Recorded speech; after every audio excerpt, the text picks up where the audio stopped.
நம்மக்காக நாங்களே போடுறோம் பால். ஒரு கிளாஸ் பால் ஊற்றிங்கன்னா 1/2 கிளாஸ் தண்ணி ஊற்றுங்க. பால் கொதிக்கிற வரைக்கும் வெயிட் பண்ணுங்கள். பால் பொங்கிட்டு பொங்கினதுக்கப்புறமா சக்கரை போட்டுக்கலாம்.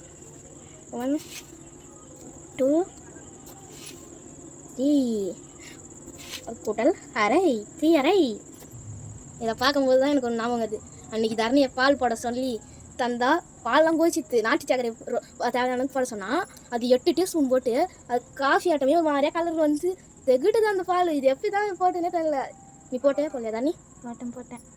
அம்மா 8 டீஸ்பூனாக போட சொன்னாங்க. ஆமாம், 4 தான் போட சொன்னாங்க. இப்போ எங்கள் அம்மாவுக்கு போய் தரலாம். அம்மா டீ நல்லாக்குதா? தெரியலம்மா காஃபிமா தெரியாதே போட்டுனதியா? அது எந்ததுக்கா? ஆமாம்மா நல்லாக்குதா?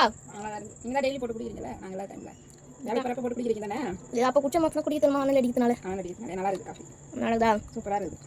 இந்த சேனல் பிடிச்சினா லைக் பண்ணி ஷேர் பண்ணுங்கள், சப்ஸ்கிரைப் பண்ணுங்கள்.